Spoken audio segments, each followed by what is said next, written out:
Get 40% off Pod Practice t-shirts by visiting our Ko-fi shop. Enter promo code PRACTICEPLAYER, all caps.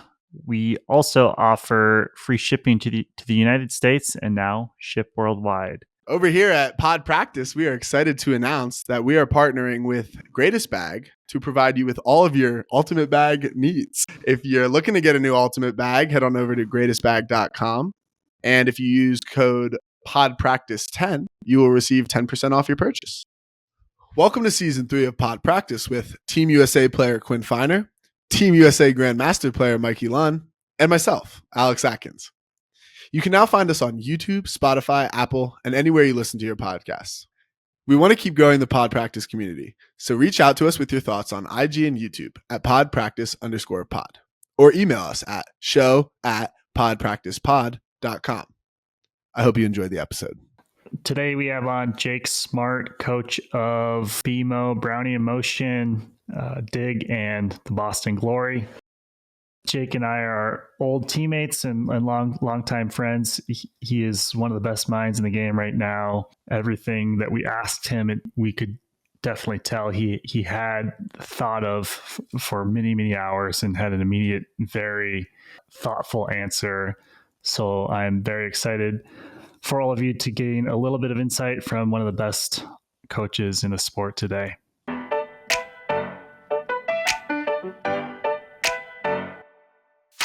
We're welcoming in Jake Smart, a college champion as a player with the Hodags, YCC champion coach, two-time college champion as a coach as well, two-time coach of the year,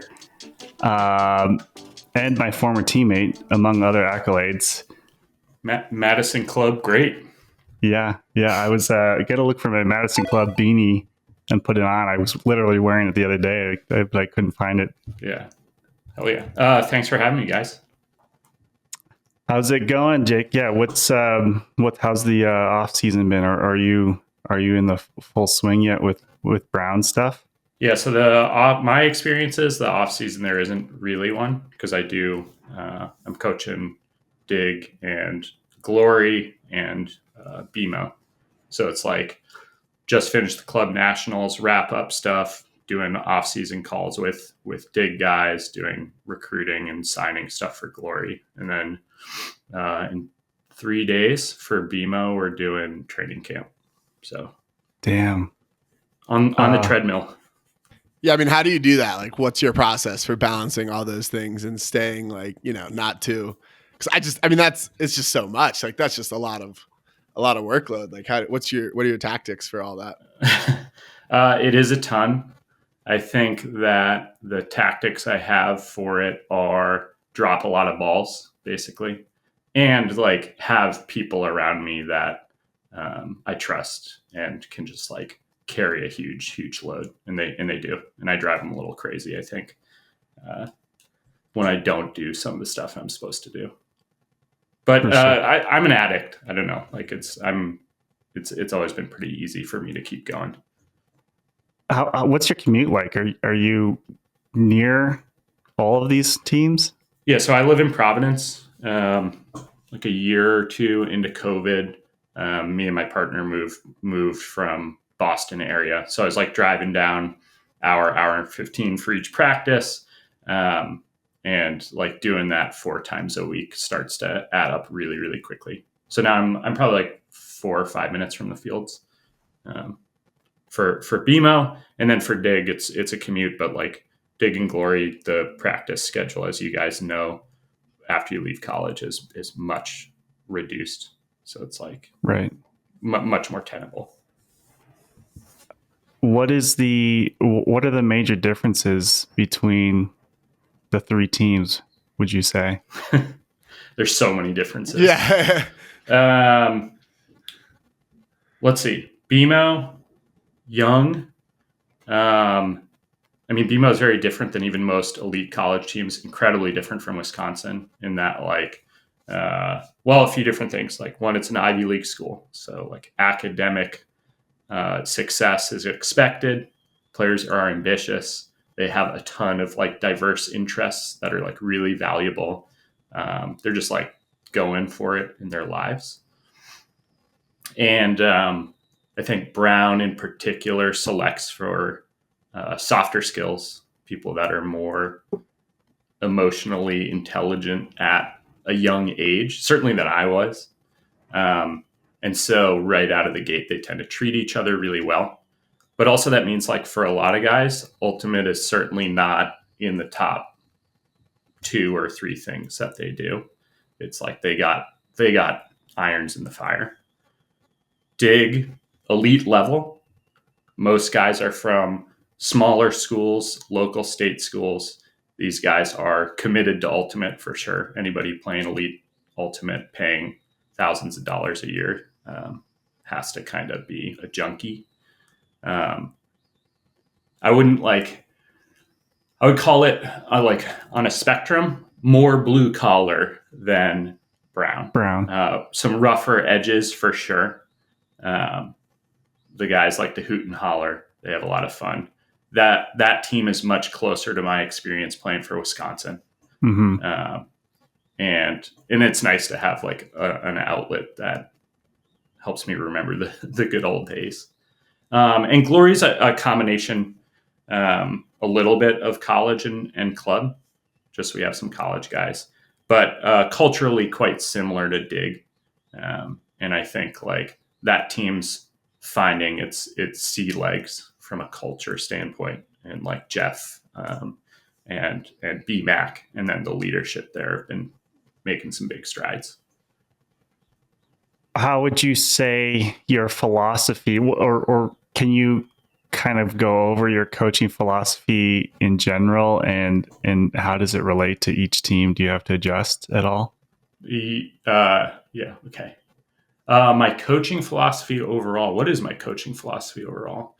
I guess I kind of think of how I coach as a collection of different things I've picked up over the years that I think makes sense. I have some like foundational stuff. My foundational stuff is like culture comes first, and there's a particular type of culture I like to foster, which is like, I think the number one thing a team can have is honest communication. And really, like, I guess that's like the core of how you get to accountability.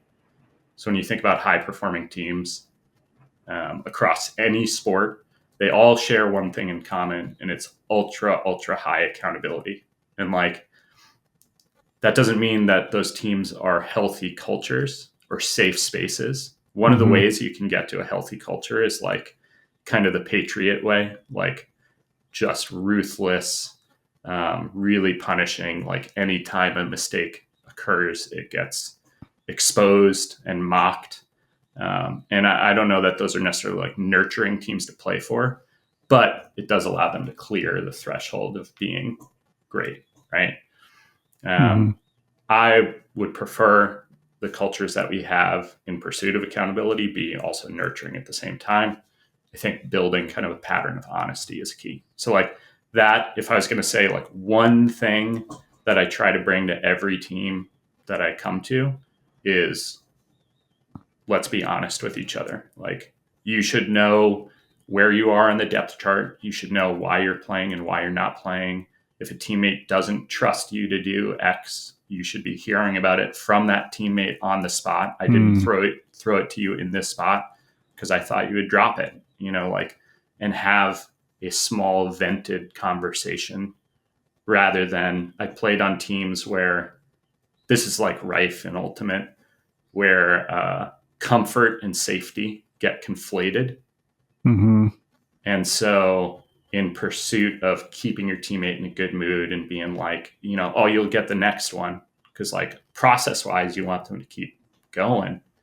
You never have that conversation. And then it's like, you're in the game to go. You're watching them do the thing that they've done a million times. They're about to mess it up again. And like everybody's heart breaks. And like it messes them up even more with the thing they're bad at, because they do it in a big moment. Right. So I think honesty is my number one. Other than that, Sam and I have brought to each of the teams and this is something Sam's excellent at. It's something I really, really love about having Sam. Like, he's able to do that with me. It's one of the few people in my orbit that can be like, you're not doing your job. Like, you need to do your job. And that's incredibly valuable. Thank you, Sam, if you ever end up watching this. It's definitely a superpower of his. Yeah, please do. We bring something we kind of lifted from Pete Carroll, which is this phrase, always compete. And basically it's just like a process. It's a way of living your life where you try and compete in every moment to be like the best person you can be. And you just apply that like competitive mindset to everything that you do and just live in it. And we build like a framework around that. So principles first.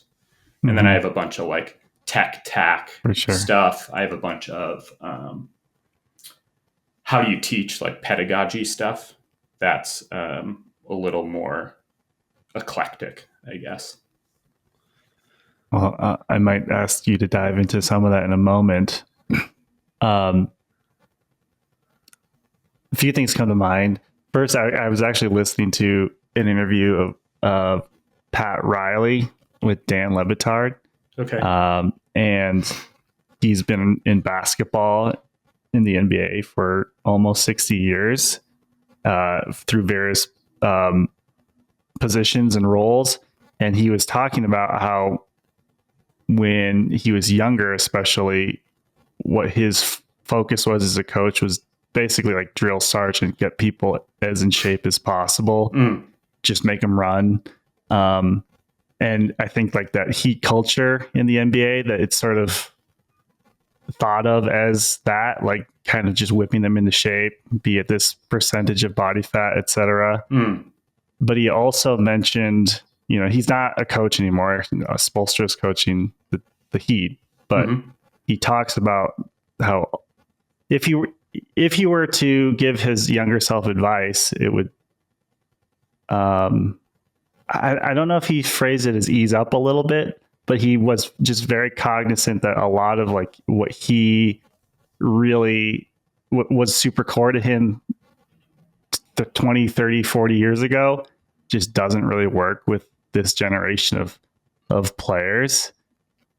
And when you talk about, especially like also thinking about Brown, like the type of people that might be enrolled at the school, like when you are at practice, do you have to like mentally shift, or you just like, is it just sort of natural for you?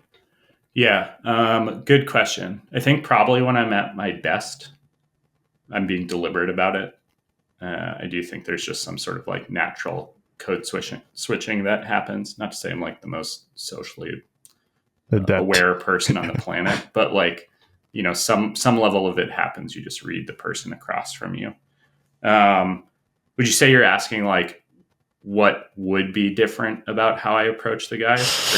Are you asking more like, am I different? I mean, the answer is yes. I guess, yeah, I'm curious to see, like, kind of get advice on how you approach different types of people, even within the team, and not necessarily team to team. Yeah. So that has been something I've changed over the years. Like when you're talking about, that was Pat Riley saying like, he wishes that he'd been easier on people. I was a little more like early, like 2017 to 2019. I was a little more like the Hodag way is the way, basically. And that's part of what I was tasked with when I came in on the team. But I've gotten more nuanced. So like Leo is a great example where like I tried to Hodag way him early on, and like, that wasn't the right fit for him.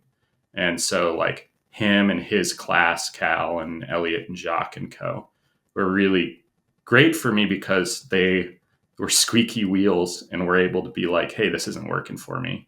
And talk about the like mental strength there as an 18, 19-year-old saying that to like some 30-year-old coach who's chewing you out.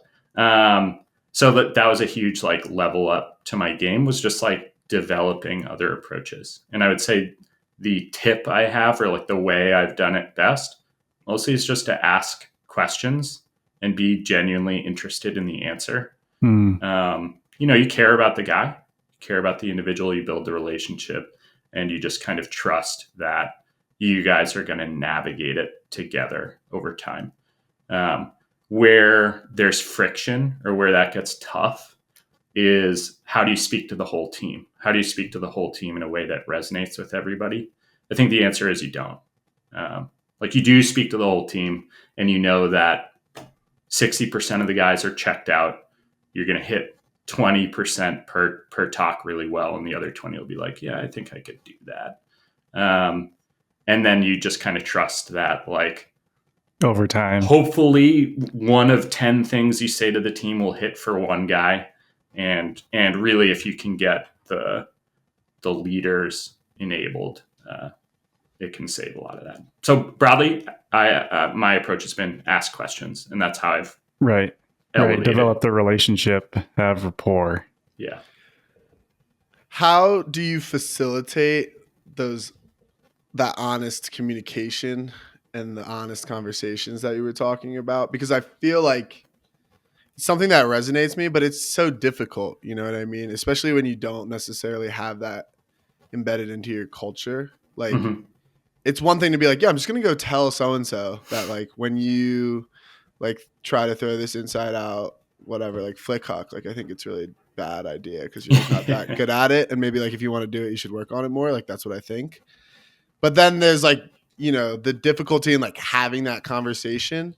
And I think there's also the different levels of you were something that I thought was interesting that you said was the person who has the thought, whatever, needs to tell it directly to that person. And I think that, there's different thought processes where even on teams that I've been on, it's more the person should go to the coach and the coach will then tell the person that the one person who initially came to the coach that they're having an issue. How do you go about creating this culture where you allow for people to give honest feedback and it actually, makes you stronger as a team? Yeah. Really, really good question. And also foundational to the approach. I think just speaking to the example you gave, people going to the coach, giving the coach feedback, and then the coach gives feedback to the player. That's definitely something that's been on my mind of late. It's something that I find very frustrating because it's a passive form of communication. It's kind of please go take this fight for me, coach. I don't want to have it directly. But if you could bench this guy, that'd be sick, And I'm kind of what if you learn to have that conversation face to face? And what if you gave that person an opportunity to speak to you about how you're evaluating their game? That's just pet peeve. I heard that and I started to get grouchy. How do you build that? I think going 0 to 60 on feedback, Atkins, if you showed up to a practice for a team I was coaching for the first time and you messed something up, I'd be pretty unlikely to have my first contact with you be you mess that up and I think you're mentally weak, and certainly that should never be the message. It shouldn't be critical in that form.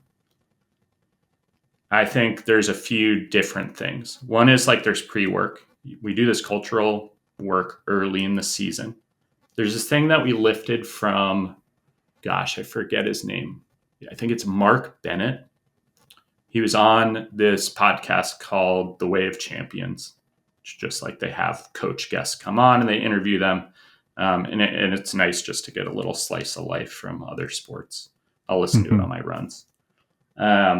He has this framework he's used with whatever the UK version of the Navy SEALs are. He calls them UAEs, unacceptables, acceptables, and exceptionals. And early on in a season, preferably the first team meeting, we have guys list out what does unacceptable as a teammate look like to you? What's acceptable? It's usually the inverse of an unacceptable. And what is exceptional? Talk about it, do breakout groups. Basically just get guys to have a voice in how they want to communicate and how they interact. Just giving them that ownership can really help that communication right out of the gate, because they're just like, they're in the room. Second is like, you got to build the trust and you have to build the relationship. And it's important that you manage that with your teammates. And so I think the expectation is like, not everybody is going to give ultra direct feedback to everybody else, but it's more like the people you've built trust with, the people you've earned the respect of, those are the people that you have these interactions. And being deliberate about it and then calling out honesty as a first principle smooths out a lot of the initial roadblocks. And there are definitely still some rough edges. So there's like one thing I find that can hold me back, or really anybody back, is, can you give the perfect feedback? Can I phrase this just right so that like they know there's this problem, they know there's a way to address it, and they know that like I love and support them at the same time? I don't know about you, but like I hear all those requirements on a sentence and I'm like, I can barely, get through my day-to-day life without screwing things up. So like, I'm not confident that in the moment when I'm feeling crushed by whatever happened on the field, that I'm going to give the best feedback. I think being committed to it and being like, let's tank it feeling bad. Let's tank the feedback being imperfect. And also thinking of yourself as like, can I receive feedback well? There's a lot of, can I give feedback well? Universal donor, basically. There's no universal recipient. That's something I've always strived for, is like, can I take an FU from a player and turn that into me growing as a coach? And I would love for all of my players to be able to take signal. Like I'd like for guys on my team to be able to get mocked by another team and use that as a valuable feedback. Like the most toxic thing possible, can you convert that into something good? And like, that's a skill to work on. And I think that like sometimes you actually need to dose imperfect feedback in small doses over the season to like build that resilience. That takes time. So like, suffice it, I can keep going, but like, suffice it to say, there are many, many different things that you do, and it's still imperfect. And it's more like, I think the question is, would you rather have honest feedback that creates a little bit of negativity, possibly sets guys back for small moments in exchange for accountability, long-term growth, etc.? Like, where are you culturally? What are your values? For the teams I've enjoyed being a part of, the choice has always been, let's tank the tough stuff to get the good stuff. And for some players that doesn't work. What do you mean by when you say tank? What do you mean? Tank it? Like take it in the fucking chest, like run, like just fucking go through that hard shit. Got it. Because you're a tank, you're just going through the fucking mud. Yeah. Like what, if the feedback is imperfect, you can have a culture that feels a little less comfortable and a little less welcoming, and it can be demotivating for certain players. And so basically the price tends to be people. Like you lose a guy or two each year if you do it poorly, right? Are you willing to lose 1 to 2 guys to like, this culture isn't working for me, which like that is the right call for them. Like if you're on a team and it's not working for you, like you don't have to, not every team is for everybody. If when we've done it well, everybody's felt supported, everybody's felt loved, and also there's been that accountability. But it's like, are you willing to go for that and then miss? The way you'll miss is the love support. Yeah. I'm thinking about how at times we feel like we've captured that lightning in a bottle. We often get to the precipice and then struggle staying there, or we think that we figured it out. And then next year, the next season, we kind of forget, like, you have to lay the foundational pieces again. You can't just assume because we figured it out in October that in April, May, or whatever season it is, that everybody on the team is going to remember exactly what it felt like, and they're going to be able to jump it and hit the ground running. And it's just never the case. Yeah. Yeah. I mean, like, that's like no man walks in the same river twice, basically. Like, the team's different every year, and you're responding to the previous year. So you got to, anyways. Yeah. Another thing go ahead, Kins.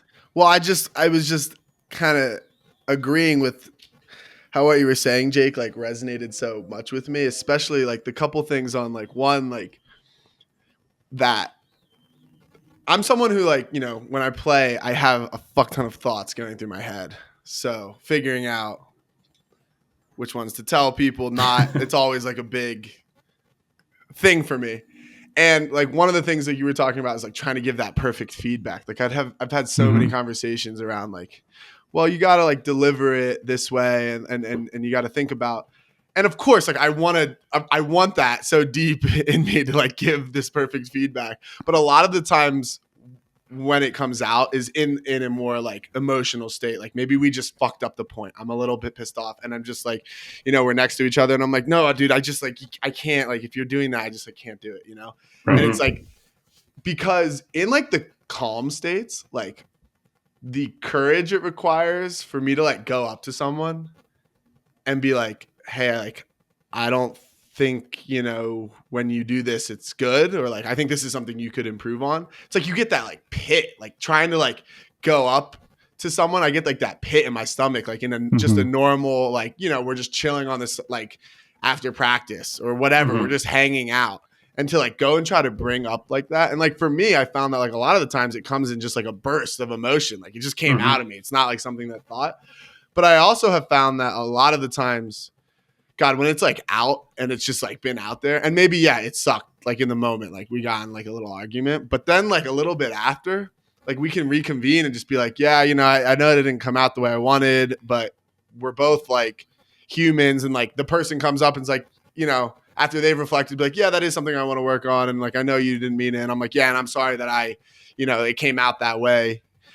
And that's one of the things. And the other thing you said just about like focusing on the person who's receiving the feedback, I think is so interesting. And we've definitely talked about that before on here, but just like that, yeah, it's so much of the energy and effort tends to be like in the person, like giving this well-articulated feedback that's like, and God, like I'm saying, it's like, it's so hard. I'll go up and I get that, like when you're just chilling with someone and you're like, how do I even start what I want to say? Like, what is the best way to even, so it's like so much easier if you can just be a person that's like, dude, just tell me, just like, language is hard.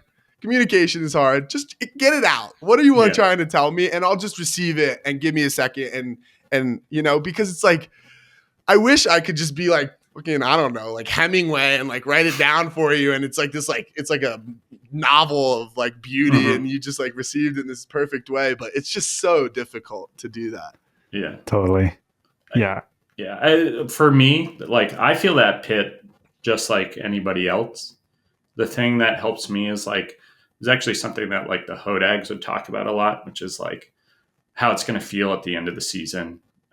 Basically, like I've coached enough people, I've been on enough teams to know that like, this is what happens when I let that pit own me.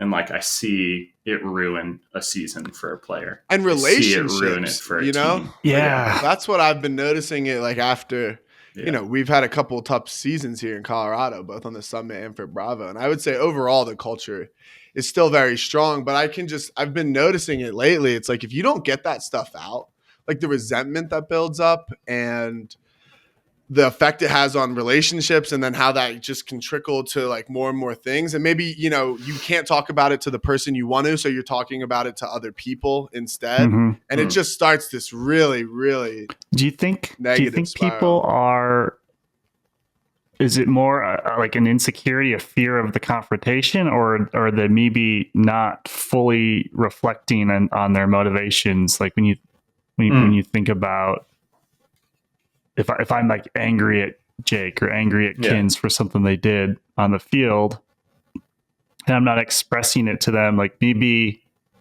I'm not like I haven't fully reflected on the meaning behind it, or like that it would be useful to reach out to them, and instead like I'm venting by saying this person sucks. Yeah, that, I mean, I will say that we've all had teammates, we've probably all been that teammate that like messes up on the field, like is the guy that threw the turn and then comes back to the line and is like, here's 5 things you guys are all doing wrong. It's like, yeah, dude.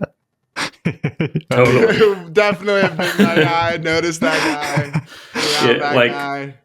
That I think that happens. I do think like as best you can learn yourself and try to holster that. And like that's where that honesty is a 2-way street. And like hopefully your teammates basically tell you to like shut up. And dude, like you're just saying that because you turned it. And if you have the steel for it later, you think about it and you're like, oh, they were actually kind of right. That's just about getting to know yourself. But I do think that like even incomplete, my general view is like that pit is such a high bar. When I've gotten like negative feedback, any sort of criticism, you try and think about what the person giving it to you had to overcome in order to give that feedback.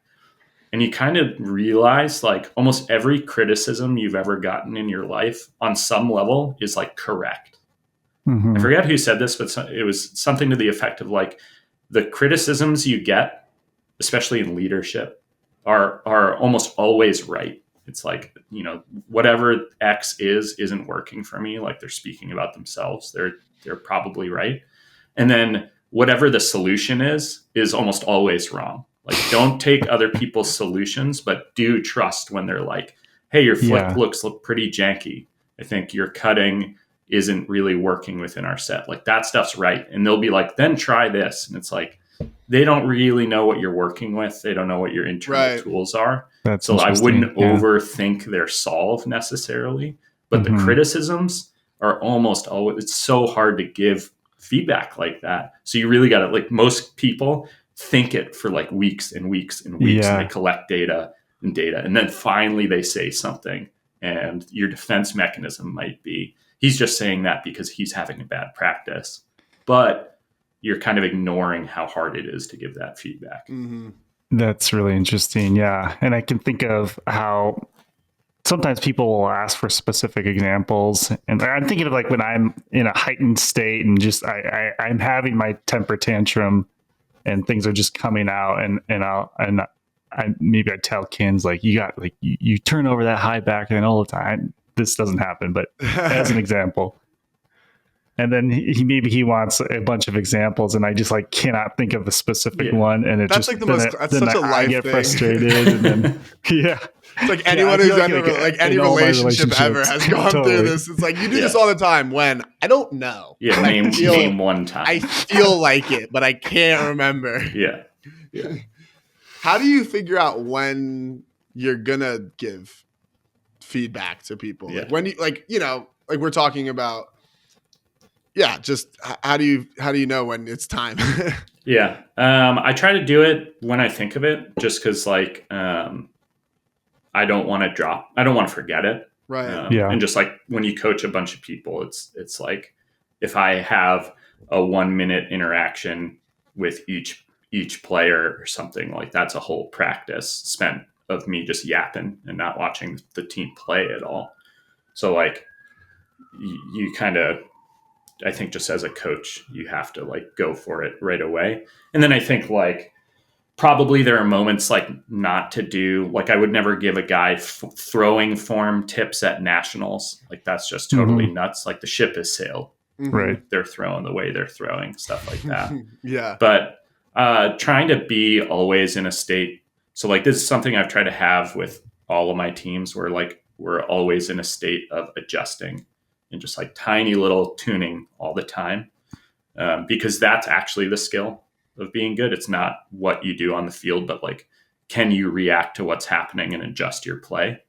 So it's more like you give feedback and you adjust to the feedback, less for like, there's a perfect way to play and we want you to play that perfect way. And it's more like, let's see if you can dial your aggression throwing knob from 9 to 8.5, and like, what does that look like? Yeah. So when and where to give it, I think the unsatisfactory answer is like, it depends. It's really hard. You make a read and sometimes you blow it. But that's the true answer. Yeah, definitely. Have you ever had any really strong personalities where you've had to coach or give them the feedback that they could receive feedback better? Or maybe like another way to think about it is, I'll use JR's. I don't know what JR is like. We have talked to him, but I don't know him too well. Yeah. And from what I understand, he's a great teammate, but just maybe he does go up to, maybe he did turn it over, goes back to the line and tells his teammates 5 different things. Yeah. Have you ever been in a situation where you've had to ask like players to, hey, like when you make a mistake, it's probably good to show vulnerability. And as a mechanism to kind of create that culture of honesty. Yeah. Have I given a guy feedback that they need to receive feedback better? I think the answer is yes. Nothing really stands out as that strong, though. I've been kind of graced with a good crop of players. And so I think there are players that would be very challenging to coach and manage. And I've just been lucky with like guys that have felt like layups and have wanted to do the right thing. I do think there is a ton of value in, so this is something I've loved about having like Mac on teams I've coached. I think Jacques has done this well. Like really any of the guys I've had play in the QB spot on any of the teams I've coached have done a good job of being like, I'm the best or like one of the top 3 players on the team. And I'm going to get some like public feedback in front of the team and like react to it well and kind of lead the charge. And that can be really, really helpful. Like that's almost just like straight out of the Belichick Brady totally playbook. Yeah. But it's less like contrived than that. Like they're getting real feedback. But it's just like with them, I feel more okay with being like in front of the whole O-line, being like, I think that was a bad choice. You need to like do X or whatever it is. And letting them overhear that and letting them see how that person responds. And having that kind of go both ways where they can, when they do feel it in their gut, they can disagree with me and we can have a conversation about it and have that occur in front of everyone. But I think from the like emotional standpoint, I've had guys that have modeled it well, but I haven't had to explicitly, or like maybe that's something I should start doing, is like creating those situations a little more. Yeah, I'm not sure. I mean, I think of moments where I've seen players do this, and I don't know in the moment if I've ever thought like I should go tell that guy. And I think like you were sort of saying as well, like a lot of these things do work themselves out if you do have like a good culture. A lot of times, like Kinsey, what you were saying, maybe something comes out heated, and then afterwards you realize that you need to have a follow-up combo. I always say that language is a blunt tool. But we ask people to be so precise because we're like afraid of offending people. I think like being offended is like such a negative thing right now. But I don't think it should be. Like I come from a family where like a lot of people don't speak English, or it was their second language, and I just have to like gather things through context, or like kind of just translate through family members at times. And you they understood it, but they want to be angry right now. I feel that, like, I think that's like my family culture. So So when I see people wanting to be so precise and also are so picky about the language that people choose to give them, I think that frustrates me.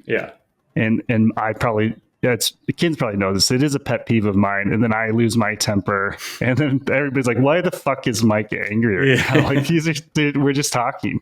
Yeah.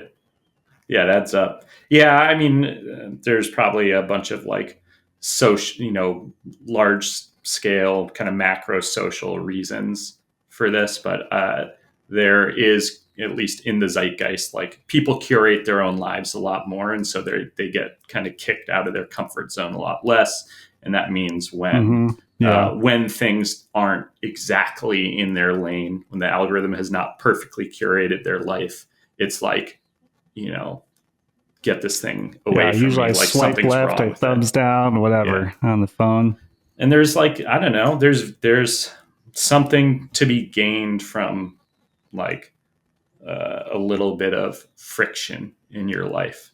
Adding friction is like a huge way you can add to yourself mentally and add to your life. Like, I don't know. One thing is like, if you go for a run, can you like go for a run without listening to anything? Like it makes it worse. Like it sucks. But then like over time, that will start to create an effect in you that's positive. And I think like if you kind of extend that logic to peer-to-peer conversation, sometimes having negative interactions over time, like, in a way, like the measure of a relationship is what have you gotten through? What can you handle? Mm-hmm. Have you actually tested your bond a little bit? Yeah. Exactly. Maybe I'll shift gears a little bit away from some of the culture pieces and ask you some more hard stuff. You have a data science background. Yeah. And Leo told us that you guys have this awesome ELO system. Mm-hmm. Is that your brainchild? Where did that come from? Oh, well, I'll say this, like, no, ranked games have existed long before me. For sure. Even the term you used is like an ancient ranking system, the ELO ranking system from chess. Applying it to our team, I'm actually unclear. So Anson Dorrance, UNC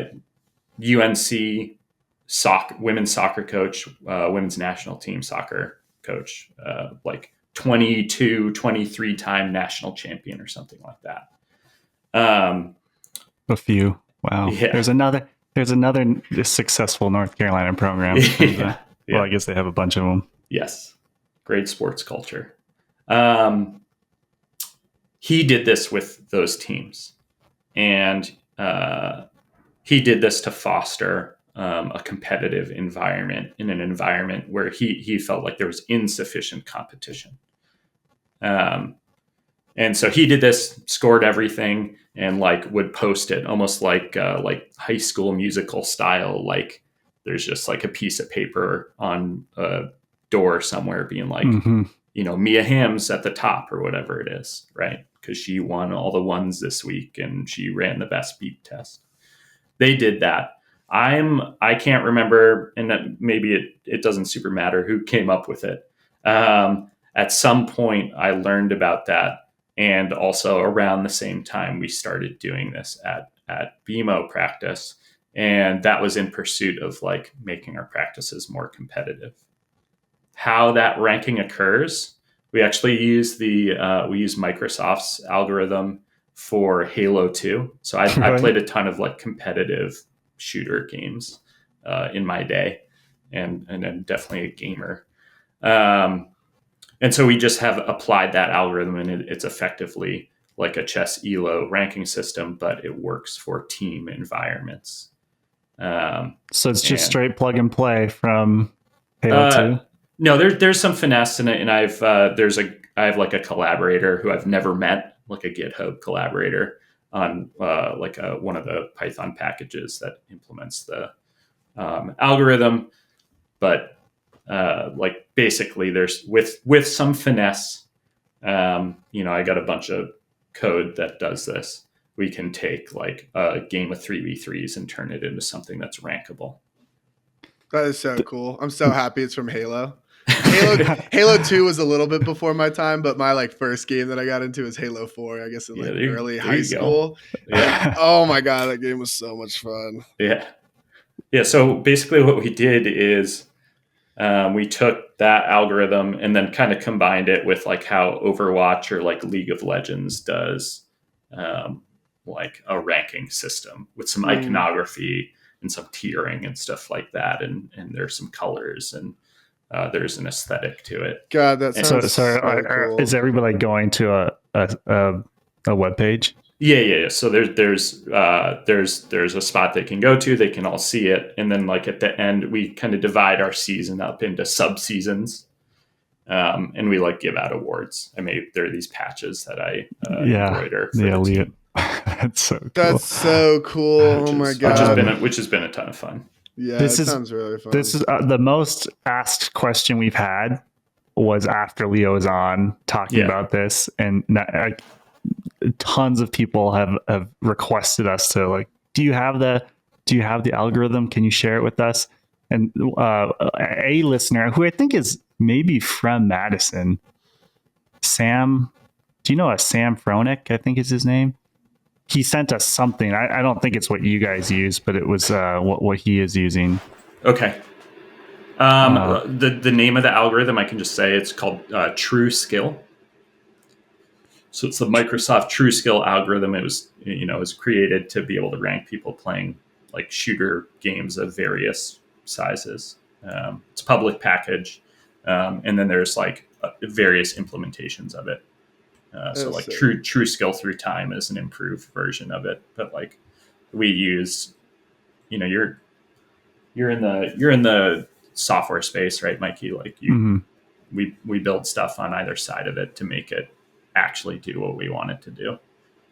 Wow. One, like now I want to play Halo, and two, I've been thinking about this because I've been doing some like Boulder Mini, and so much of it appeals to me too. And thinking about it from like the gaming perspective, because I just feel like you get so much better competition and people get so much more out of competing if they're also playing against people that are their similar skill rating. Like if I suck at frisbee and I'm just going against these like freaking superstars, it's just not as good as if I'm going against like my fellow bronze ranked ultimate player, and like vice versa. The freaking diamond dudes should be ripping against the diamond dudes. And I know Leo talked about that a little. So do you do that at practice where like your tiering, like your diamond players are going 3-on-3 against each other, and then your silver players are going 3-on-3 against each other? Like how you would if you went into a ranked game in Halo, like, and I'm ranked bronze 2, like I'm playing a bunch of bronze scrubs. Yeah. So like obviously it's a read. We don't let the algorithm run the team. I would, but we do both basically. So there's value in my opinion of like mixed skill games, and like this is very relevant for BMO because we're a team of like normally we've had in the past we've had like 3 to 4 like blue chip recruit guys that are like frisbee's my life, and then we have like 10 guys that are like, I'm like very athletic, but like, I don't know if this is really my jam. And then we got like 10 guys that are like not less athletic, but trying to figure out, where they're going to fall or they're developing. Right. So like we have very like mixed types, right? That's a Gus Norbaum. It's an incredible term. Stack meat. Oh, that's what Leo said. I was like, all to say, mixed games are important. So like having a guy who's never thrown a forehand before playing with Jacques was really, really valuable because like, what does Jacques teach you? He teaches you like, if you're guarding him, like a ton of stuff. And if you're receiving from him, you might not even think about certain spaces to cut to. And you might think you're like clearing out and suddenly you're getting hit with a throw in the head. And it's like, oh shit, I didn't know that was a viable cut. Yeah. So those mixed games are really, really valuable, but also like having people be at their challenge point where if they make a small marginal improvement that they see an outcome in the game is also really, really valuable, and having the game be at the right pace. And so what's been nice about this algorithm is like it helps you see that. It helps you see, okay, here are like, oh, I thought Leo is actually doing really well, but he's been losing a ton. What's going on? I should pay attention there. Or like we might have a guy who's like, who we might have been overlooking and be like, this guy doesn't look like the type of player that does well. And it's like, wait a minute, he's winning 85% of his games. Like, how can that be? I'm going to go back and I'm going to watch him on film and be like, oh, wait a minute. Like he is making all these soft skill plays, right? Like he's facilitating everybody around him. And so anyways, all to say, the answer, Alex, is yes, we do put the top guys against the top guys, put the middle guys against the middle guys, put the bottom guys against the bottom guys. And we kind of like shuffle that around depending on where we are in the season. Yeah, what you're trying to work on and focus on. Do you ever try to turn those into like the soft skill stuff into teachable moments? Like when you see the guy that is just the space maker, the stack meat guy, and he's got this 85% win percentage. Yeah. Do you then like try to pick something out of what he's doing? Yeah, I mean, I think yes, not in any sort of like, once every 3 weeks I find that guy, but like there have been times where we've spotted somebody doing subtle things while setting up for a roll, making just a little bit more space on a dump cut so that like, even though their jab step is incredibly slow, the positioning is strong. So like we have shouted that out for sure. It's so interesting because like in terms of evaluating people, like it's so easy to get as a human to get caught up into like these awesome skills, like they can rip a flick and they're fast as fuck. And so they are naturally just like, they must be good.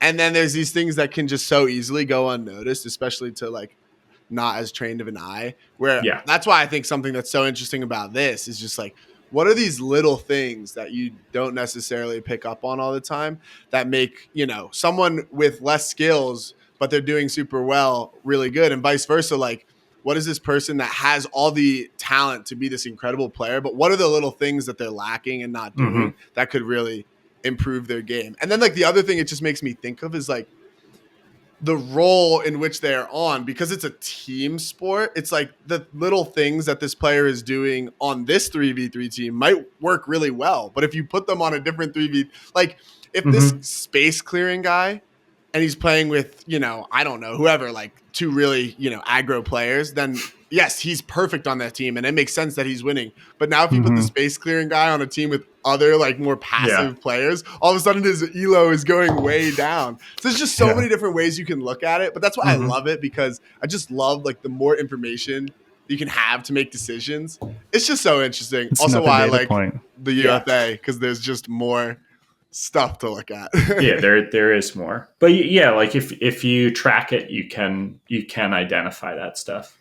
And then like the other reason I like it is just like, I don't know, we probably all had those practices where like either you're playing a scrimmage, you're playing some mini, you're playing threes, where it's like you don't know what score you're playing to, you don't know how long you're playing. No, I can't do that. I literally it's turnover after turnover over after a while. Some guy starts kind of jogging around and poaching, and it's like, what are we really doing here?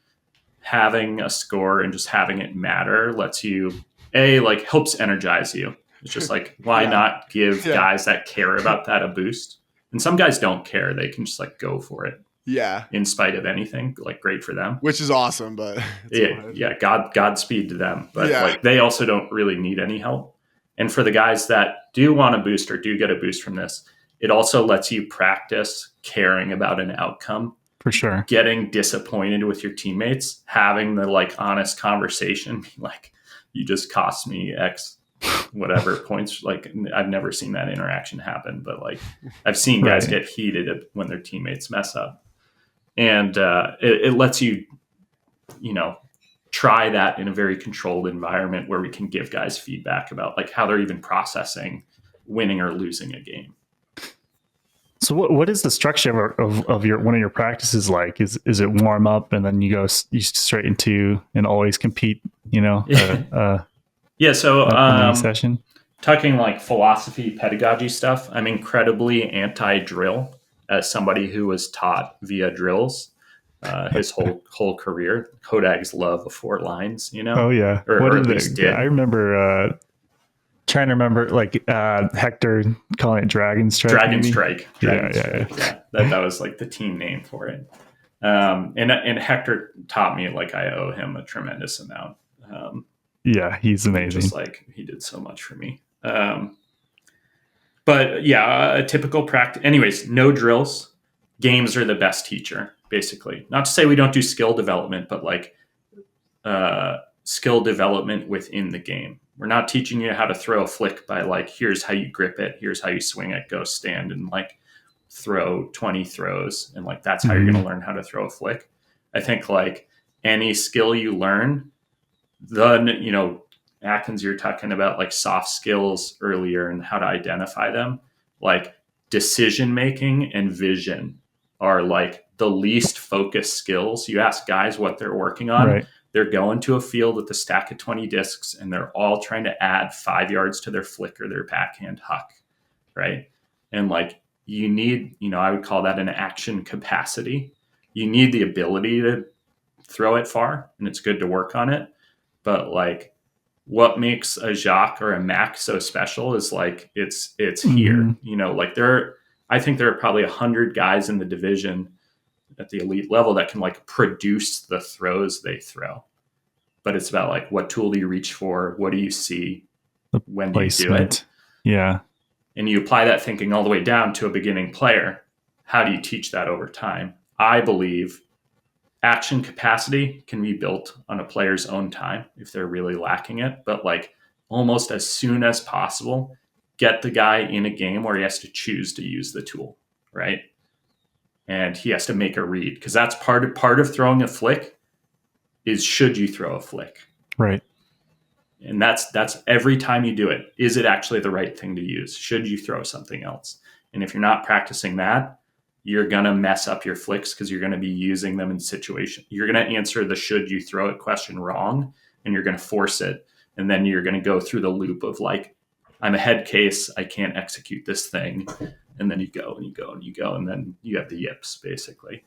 I think practice it in a game. So like, that's like kind of undergirding all the practice design.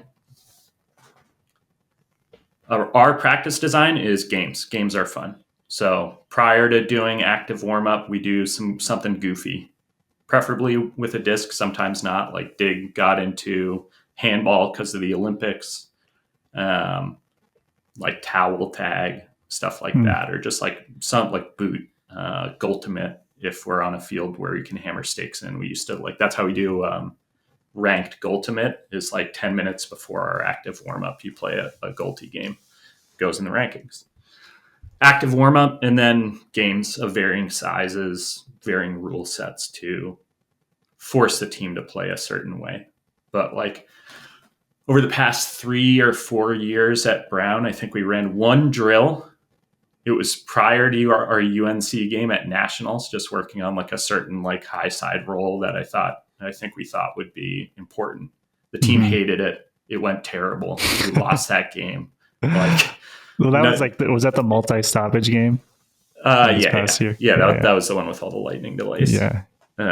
Not to say the drill is like specifically why that game didn't go our way. Like they played a fantastic game and we gave them the frisbee. But we are very anti-drill. We're very pro games. I love games. So like my view is trying to maximize the amount of time being played by the guys. Cause, there's like a term in like, sports development, playing age. Most guys' ultimate playing age is like very young. Like nobody's at their like 10,000 hours, whatever that means.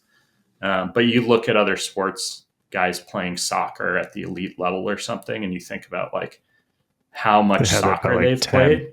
Yeah, they've played like 20 to 30 hours of soccer a week for 20 years. and like club ultimate players are playing like 6 a week. Maybe. Yeah. Maybe. Like we're, guys watch more Netflix than they play ultimate. At the elite, like the best players in the sport, like we don't play that much because it's not like financially viable. You can't it'd be really hard to do.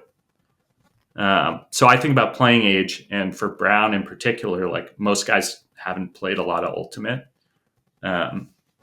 How can we get that up? Like, can I quadruple a player's playing age in the course of a season?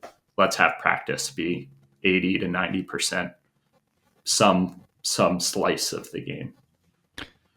And it's typically some small sided game, 3v3? It depends. It really depends on what we're working on. We do play a ton of threes because like it's a nice combination of touch count. It lets you work on like a triangle offense type setup. There's a lot. It's controlled enough and complex enough. It's like really at that nice sweet spot. Right. Without the drills, then when are you teaching? That's part of like the format of the game. It's like, here's the structure. Is it like a scripted start, or just like this is the focus of the game? Yeah, that's a big depends. So that's getting into kind of the constraint-led approach of teaching. And it's like, can we structure games that allow players to discover their own solutions on the field, do things that make sense for their skill set, their teammates, and solve problems? And it's basically like, I think of myself as more like I pitch problems at them and they come up with solutions over and over. And if the solutions aren't in the vicinity of like what we're trying to do on the field, then I need to tune my approach. Totally. That's something that I've experimented with a lot, and find that I usually come up with too convoluted of a rule set, or we have some really brilliant people who figure out how to hack it almost immediately, and it's like totally defeats the purpose of what we were trying to do. I'm pro it being hacked, actually. So I think the job, like as the game designer, if there is a shortcut, like if they're like, all I need to do is this, and I'll just rack up points.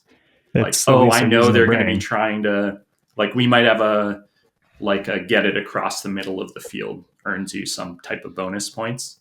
The defense might be like, okay, I'm just going to like let this guy catch an upline on the sideline then and deny them that those points. Like in their head, like this isn't real ultimate, this is a hack, but like maybe there's actually something to that solution, right? Like maybe a 4-yard upline on the sideline actually kind of sucks. And an even throw that gets to the middle of the field is the dagger. It really depends where you are on the field and the game state. I think that hacking is like partly my job to make sure, we would call that like a degenerate solution, make sure that something that actually is not ultimate isn't ever really a solve for the game. And if they find that, you patch it in the rule set basically. But like, I think the convoluted rules, that's something you iterate on, and like you learn when to go over ornate and add a ton of stuff in because you need to, and then kind of when to pare it back. I feel like if I had your demeanor and calmness and your ability to communicate, a lot of what we tried to do would be a little bit more successful and well received. I mean, guys gripe about it. I kind of think, the hardest thing with the constraint-led approach and the games approach is that the shortcut is always there. I could get out the whiteboard. I could tell the boys how to play. I could give them their clearing patterns. We could run this structured set and we would win the next game that we played. And they, in my opinion, like looking back on my own development, getting taught a bunch of route running, a bunch of like football stuff lifted from the NFL, which is an inappropriate fit for Ultimate, in my opinion, despite it being cool and fun.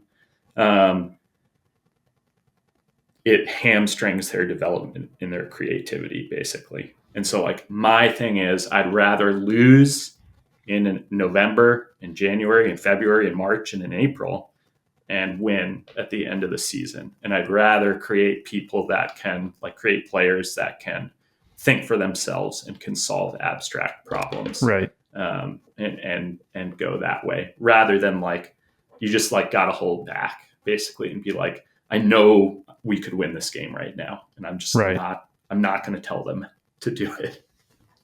It's hard. So I mean, I love your approach. It sings to me. I wish I could coach with you at some point, and learn from you. So like you're known for all of the teams that you've been a part of. You are known for having a lot of like dominator type movement. Mm-hmm. What do you feel or think when you hear that? And like a criticism potentially of the Brown program is, and maybe you take it this way or not, is there are a group of players who dominate the disc, who are touching the disc a lot, and then there's players who are potentially not developing. Like, do you have what goes through your mind when you hear someone say that? Yeah, I mean, people give that criticism. I will say, like, our top players do touch it a lot, for sure. If you actually run the numbers, and I have on all the other elite college teams, it's not too different. The touch count isn't that different. I think what's maybe a little different is like how to say this without throwing too many stones. Like we don't do any sort of mental gymnastics around it. Like it's very direct. Exactly. I think that, Kins, I feel like we talked about this at one point because someone was giving criticism to us of Brown's style. Well, not criticism, just like pros and trade-offs, I suppose. But thinking about it, like all the coaches at Brown are smart. All the players at Brown are obviously smart. They don't look like they're not having a good time, and we think about all the other top teams, like even UNC, like Dameron's touching a bunch. McKnight is throwing 60-yard goals over and over. It's like it does go through a few people, but I feel like we spend extra effort, time, and energy kind of hacking people's mental state, like trying to like make people feel good about what they're doing instead of just saying directly, like, when you do this, when you make space this way, it's really good for us. Yeah. Yeah. I mean, that's like kind of that honesty portion a little bit. It's like, I don't want to be telling a guy, oh, we would like, of course we want you to have the disc in your hand. We want you to make plays with the disc. Like, and then secretly in my head being like, I hope Jacques doesn't throw it to that guy on the sideline, like just like never do that. Cause it's untrue basically. Yeah. We own it a little more. And actually we just build around like, okay, you go look at all the teams that made it to quarters and beyond at college nationals. And the top 3 guys get 60% of the touches ballpark, right? Mm-hmm. Which is like whatever, like 6 or 7% over their share overall for each of them. And the teams that don't do that tend to do less. And there are some teams that are wealthier with talent, I think, and their development pipeline has been effective, that are able to distribute just a little bit more, and the guys 4 to 7 in the roster are able to deliver more damaging throws for sure. But by and large, like the teams that succeed find a way to get their best players to the disc, and they just might have a system that those 3 players break over and over. I'm thinking like Double Wide used to have like a system when Kurt was on that team, but it was like at the end of the day, Kurt's just going to run where Kurt's going to run. And like, and he's going to get it, and he's going to do stuff. And like, if you're watching that team and being like, man, Kurt's a selfish cutter, like you're out of your gourd. He's the best like, of course he should be getting the disc. Get serious. I mean, I even had that thought watching Rhino this year couple times where like Dylan is doing some really unorthodox, like, just like goes and gets it right away. And it's like, not your standard, maybe like this is the reset and you want to get it in the middle. And like, instead they're just like going and getting the Frisbee, like really like almost like in a way that reminded me of like when I would play when I was younger and like the person like isn't as good of a thrower. I'm like, here, just give it back to me like right now. Cause I am like a good thrower, like you don't need to like do anything else. But it's like, what I liked about that and what I like watching about that is, I mean, they're fucking dominated. You know what I mean? Like they're all like, for me, it's like, and it was the same thing when I watched from Brown. It's like when you're winning and what you're doing is contributing to that success. Like, sounds fucking awesome to me. And like that's what I like. I like and appreciate when I'm watching a team do that, because I think if you're not vibing as well as a team in that situation, I think it looks like Dylan throws it to you. He comes to get it right back. And instead of giving it back to him, you look up field for a second because you're trying to do something and now the rhythm is off. And when your team is vibing, you're like, you know what? Like, I'm just going to give this ball back to Dylan. He's doing some crazy shit, but like, it's kind of fucking working. Like, you know what? Here you go. Take it and I'll go run. And like, that's how you know like a team is clicking. And I like seeing those little things that you can kind of tell like, oh, they're on right now, because if they're not on, they're looking upfield, they're doing whatever. Now Dylan's like in this weird spot and he's like hard because now like, how do I get him the disc? Because he's like 2 feet behind me on the sideline. Yeah. And instead it's like, give it back, run off of it. The disc is like moving at this insane rate. It's just awesome. Like rhythm and chemistry. Like chemistry is probably another big thing, like getting Jacques and Leo and Cal and Elliot into that state at the end of our season where like they knew what each other were going to do all the time. And it was really like beautiful when they found that on the field. Beautiful was the same word that I had. They're so fun to watch. I loved watching them run that set. And you can't get there with a scripted, like egalitarian set where a ton of people play over time. Like that's built over years. And they need to have the freedom, the space to like express over and over in order to kind of like find their idiosyncratic, like this is how we play. They didn't play the same set, and we don't have like, secret time. We don't have a scripted set at all. Each group finds their own way to play. And I haven't touched, like I didn't touch a whiteboard last year. Like we don't, no microplastics. It's not written down. Like there's no place it's written down. The set doesn't exist. This is so interesting because I think about like a really common thing on like an ultimate team that you have this discussion, I feel like all the time, is like, okay, end zone, or you're running like this front 3 set, like you make the upline cut. Where do you clear? Are you clearing back? Are you going back to the front of the stack? Are you going back to the middle of the stack? And like, this is kind of like the microcosm of what we're talking about though, because I think the approach is obvious. If you're Jacques, you go back to the front of the stack. You're not running into the middle of the stack and like waiting your turn because you're fucking Jacques and you have the highest elo and you're sick and we want you to have the ball, right? But I feel like I can see on the teams that are more egalitarian, like we're saying, it's like, no, fresh legs, clear into the middle of the stack.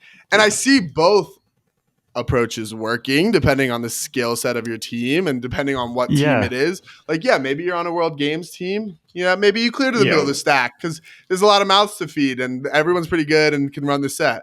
But maybe and also you don't practice on a Worlds team. Like you got to run a scripted set. You have like a week to put that team together. Like if you're not scripting that. I mean, so I just think it's so interesting, like, and something that like teams should think about the strengths of their team. And like, are you a team that is super deep and maybe you can play to like running more fresh legs into your offense? Or is the strength of your team that you have some really freaking like all-time good players and don't worry about like let's make sure that everyone like has a chance to like cut at the front of the stack. Like, let's just make sure these people are in the action. Yeah. What are your thoughts on structures in general, Jake? Like, do you ever say like, hey, we're running transition to vert here. We're coming out horizontal. You know, like Brown. When I think of your end zone offense, oftentimes I think people are really spread out.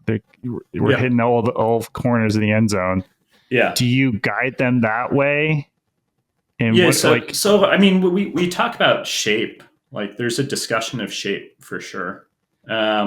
Things I'm like notable differences, I guess, is like I'm pretty anti the concept of clearing. I think like using a coding term, clearing in an offense is like a code smell. What is a clearing cut? A clearing cut is a cut that's like sole purpose is making space. It's like to get out of a threatening spot and to move in a non-threatening way. Right. If your goal is to create space on the field, you need to be creating threat in order to do that. And so like the really like vanilla, like you'll see this in like a summer league or something, is like they cut vertical and they like cut to a sideline and then they kind of like trundle across the middle of the field. And like there's always the like washed up club player that sees the person who's never played ultimate before and just like bombs into the lane and pancake catches an underthrow on defense. Right. I'm anti-clearing. I love that. I think that zone offensive principles are applicable in person defensive environments. So like you can use zone concepts, and in using those concepts, a shape gets created, right? Rather than go kind of like shape first, we need to be in this exact arrangement, regardless of what the defense is doing, right? So we have an end zone shape. We have a concept of like roles and positions, kind of like positional play stuff.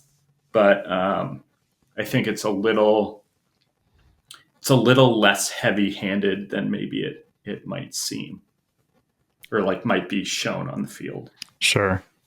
Like you're not asking a player to like, when you cut this to this space, cut that way, and then we'll give them options. Like, here are ways you're in this position and you don't like this position. Here are ways you can solve this problem, right?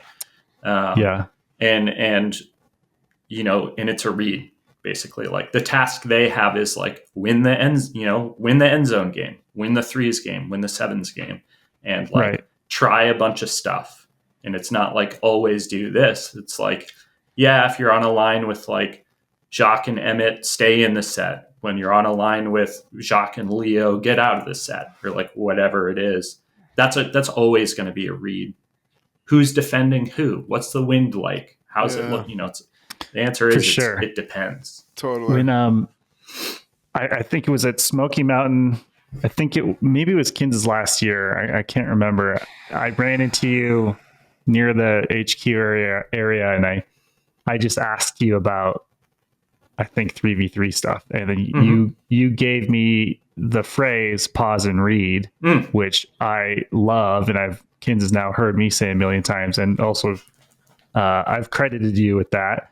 Can you talk about that? Like, what does that mean? And so what cues do you give players when they are making a read? Yeah. Well, pause and read is what it sounds like. Take a pause in the middle of the field and make a read, basically. And that's getting at the idea of just like tempo in an offense. I'm sure people talk about this, like what's the pace? When are we throwing? When are we cutting? And with our front-driven offense that we've done, there are these moments where you're like going really fast, bang, bang, bang, like trying to get it off the sideline, trying to get something going, keeping your defender water skiing on you as you're running around. That can lead to reducing the vision that you have and reducing like the threat posture of the guys around the disc, because they're thinking about dribbling a lot and they're not looking downfield. And what would you do as a defender if you didn't see the whites of the eyes of the thrower at all for like 20 seconds straight? You'd be like, I'm going to come in and decapitate this guy on the up line. And then I'm like, now we're out, Jacques for the season because he got a super bad concussion. I want those guys to take a moment, pause, make a read on how the defense has been adjusting to them, and be like, we're actually in a strong position. Let's punish, let's attack, let's find something that will create a cascade of throws downfield, right? Mm-hmm. So like, that's what it is pretty simply. And like, that's one of those things where the way that gets taught is at the individual level. I'll go to an individual guy and be like, make a read in this moment. Let's try this thing out. And that's like, you just do 1,000 of those over a season and like 2 of them stick. And then that's how we play. Right. But it is a little bit of just like alchemy, I think. Yeah. Yeah. That's where the art of coaching comes in, and then it's not all data science, Jake. Yeah. Yeah. The other thing, so there is one thing that I had still in my brain, which is like the we don't develop players related to our dominator kind of thing. And like, what are the other 4 guys doing on the field? Like, I want you to go watch our Cal Poly game, and I want you to look at Luca and Jason's like yards per catch. I want you to count the possessions we have where those guys get 20 to 25 yards as a part of our offense.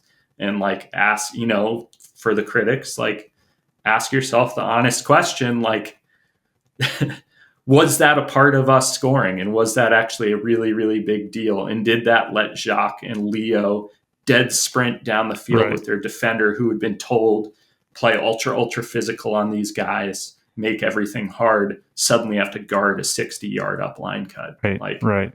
There are these keystone moments that guys being clear about their role, knowing exactly how they contribute, that it unlocked a huge part of the field for us. And like, credit to them for their discipline. And then like, what do you think we're doing in practice? Everybody's playing. Everybody's learning how to throw. And tournament, this is something that I think it's hard for players maybe to hear, especially guys that like aren't top of the depth chart. But in my opinion, like, tournaments in a lot of ways are like, if you think about tournaments as a development environment for the whole roster, you're probably not serving your team well. And I think it's like, tournaments are where the top guys need to go so that they can play together against other top guys, basically. And like, that's where units go out together and learn how to play together. But it's not like freshman on the team gets to go without any skills, go learn how to architect an offense while, the clear QB isn't building chemistry. And so like, that's, teams see us at tournaments in that mode, develop develop our winning strategy, and they don't see our practice where obviously like we're not doing that all the time. 95% of the rest of the season. Yeah. Like the touch count in a tournament does not map to our touch count in practice. Yeah, that's a kind of a good segue to line calling philosophy, and maybe also across teams. Does this also just depend on the depth of your team? Like, do you have like a philosophy of everybody should play, everybody should see the field, and in what situations would that be? Yeah. So I will say for Brown, for the past 8 years, I have strongly preferred very small rosters, because I've been, I played for Wisconsin. We took 27 guys every year. Like, my first turn, I've got medals on the wall from tournaments where I played like 0 to 5 points, and like, those guys were studs, and I wasn't at, like, I understand why I didn't play. But like, that experience was tough. Yeah. It was tough. I've generally preferred to take very small rosters so that by the end of the season, everybody has a clear role on the field and everybody plays. And like, in 2019, everybody on our roster played in every game, which was like awesome. And this year, 2024, most guys played. I think we had a couple guys coming off injury that ended up not playing in finals. But like, by and large, except for a couple of the games at nationals, like, people played in every game, and they got breaks and did stuff in every game. I like to do that. Sometimes if you take too big of a roster, so like DiG was 26 guys last year, this past season. That's too big to get everybody on the field, right? Mm-hmm. So that's how I handle that. Everybody plays is like try and keep the roster small, try and make sure everybody finds value on the field, and like knows what their role is. Make sure you're being clear about like what is a way that guy can create value. And then there's like line comp questions, basically.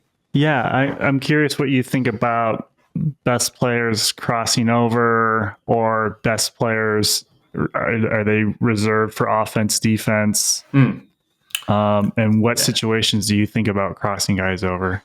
Yeah, so like with Brown, our O was really good. So basically it's like get a lead and the game's over. And like that was true in every game we played this season, basically. Was like if we got more than a 1 break lead in the first quarter, then we can just like put all the resources on holding, let the D lines go out and just play the attrition game, just wear them down and like keep their studs from being able to make a comeback. You know, like that's something Cal Poly's so good at. It's like their top 7 guys are basically all revolver players. It's like 5 revolver guys and 2 condors or something. Like that team is scary with regards to comebacks. And if you can keep those guys gassed, they just like they won't have the energy to make a comeback. I'm fine with the studs playing both ways. I think the ask that we have of our top players with the offense that we play is like to be a key guy on BMO. Like you're not allowed to get hurt and you're not allowed to get tired. Like those are the 2 things. Like you just like, you have to manage your body and you have to be in incredible shape. And if you don't, love that as like a can't be the guy that you tell people too. Yeah. It's like, listen, like I understand that like your body will not always be healthy, but like you have to find a way if you want to play this role. And so like I could see that informing, like, don't go for this crazy play that you might get, because it's in this moment, it's not worth the risk. Right. So like that was a way that I will admit probably I hamstrung a little bit of Jacques' development in that like his sophomore year, he's like, I'm really interested in learning how to get layout Ds. And I'm like, don't. It's not like that would be an awesome part of your game. They're super fun and it's a skill to develop. But do keep in mind that if you hurt your shoulder, our season's over. So like, maybe wait a little bit, you know, like, so I'm not, you know, that's an area where like he does have to manage his body. And I do think that like, if you're at a high enough level, you don't play every point at 100%. That's something, again, like Kurt, in my opinion, is like the best player the past 20 years or so. Did that so well, where his like 90 to 95% was, you know, when I was like, I would guard him and just like I didn't do anything. I'm going at like 110%, getting injured every point while he's catching every pass, running around at 95%. Yeah. And that allows you to have that like sustainability. And there's other like knock-on effects that are really nice. Yeah, that's interesting. But John, Mac, like Saul, like any of those guys we had getting a ton of touches, it's just like the message was you're not allowed to get tired and you're not allowed to get hurt. And like you need to take that approach all season long and just like get in shape, basically. Yeah. Like, Frisbee's not that hard. Like, get in shape. Yeah. Did that inform also some of your defensive decisions to play more zone, for instance? No, I want to credit Tom Annan on that stuff. Tom Annan, like a little bit of like Tim DeBile, by effect, but it's just like zone's really good. And like I feel like we're in like a, very simplistic state when teams are out there only playing person defense. It's like, come on. Like, it's like the forward pass hasn't been invented in Ultimate yet, basically. I think zone is incredibly effective. There's a reason elite soccer uses it. There's a reason elite football uses it. There's a reason elite basketball uses it. It's because like zones make sense. And like there are areas on the field that matter and there are areas on the field that don't, or like that are less threatening. Right. And you should take that into account. So I would say like a lot of credit to Animal being like, just run the numbers on this terrible zone we're running, and you'll find actually it's generating far more turns per point than our person defense, which admittedly looks much better, right?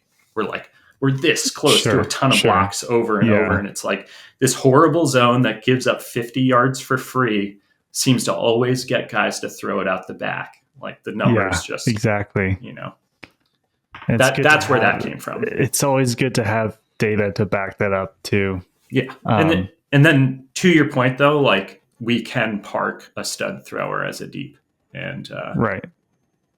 And rest them. Kins, you know who Animal is? Probably not. No, don't know.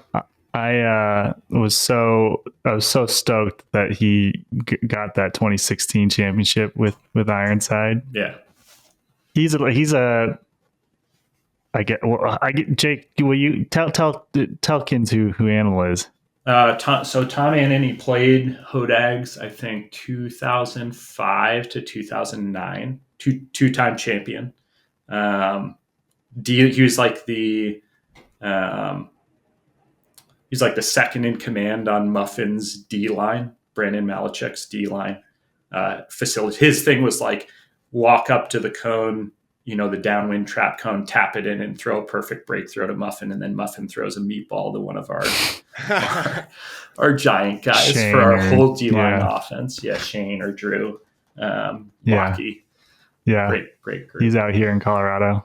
Yeah. Anyways, he's just like a very, very close friend of mine. Awesome dude, and very no nonsense about what's going out on the field. He coached with me. Him, Alex Simmons, and I coached my first year at Brown in 2017, and he brought in a bunch of changes. And he's always been pretty fearless about making strategic adjustments, personnel adjustments, and making some kind of like steely calls. And that's something I kind of stole from him, is just like on some level being willing to totally fail by making the wrong call. And I don't know. What would you add anything to that, Mikey? Great teammate. He's a pretty stoic guy. Yeah. I think by the time I was playing with him, he was playing offense probably. Yeah.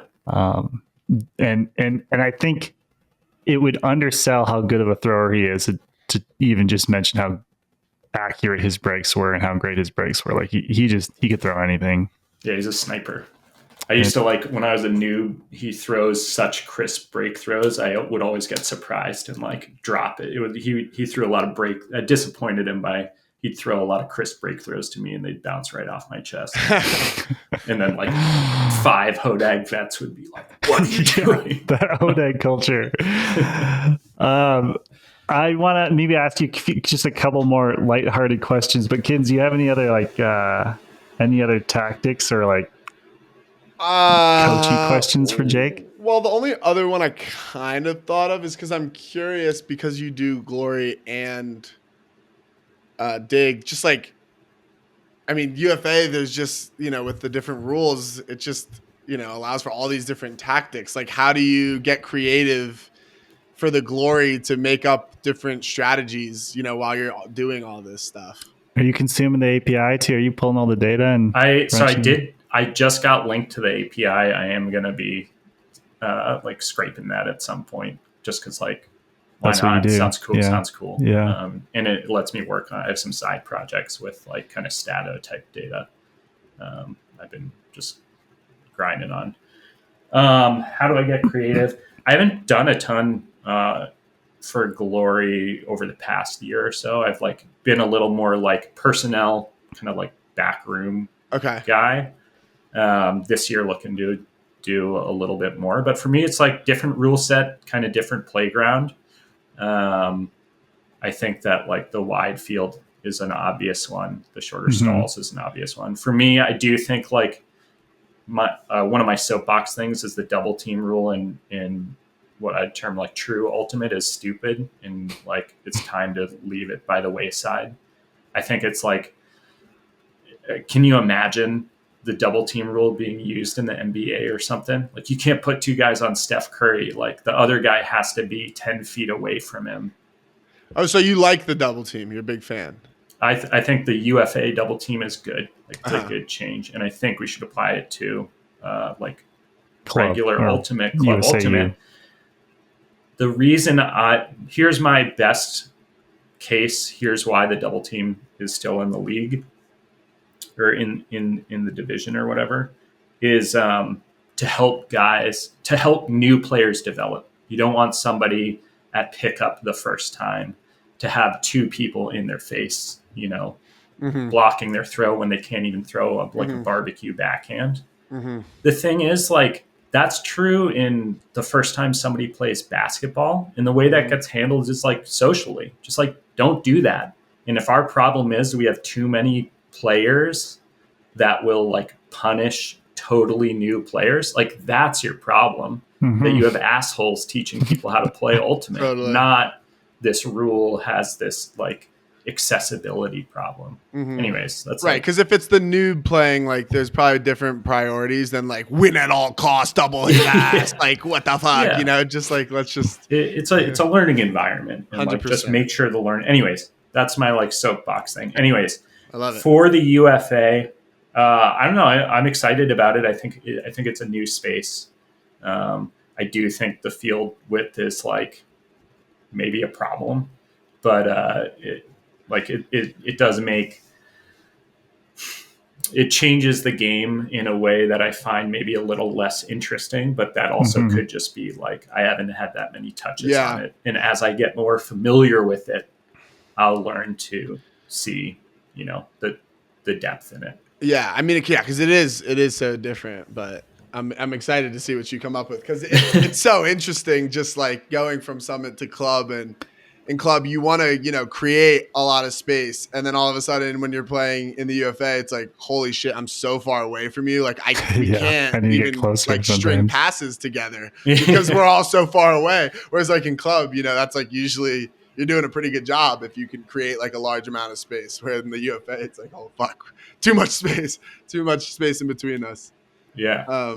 The last question I did want to ask you, and then I'll let you finish it up, Mike, is just like, I'm always curious with this, especially, and you're a frisbee addict and I'm a frisbee addict, but like, so how do you balance doing all of these things and then also living a life and like, being like, making a living? Cause I assume you're not making a living like with the Glory, DiG, and BMO. That's at least my assumption with ultimate players generally.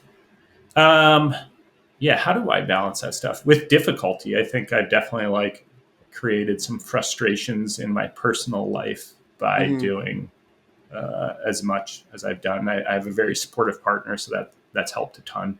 And involving them in those teams has also like helped. So it's a little bit less like when I'm with the team, it's time away from home and time away from her. It's more like something we're doing together. But like, no question, it's a challenge.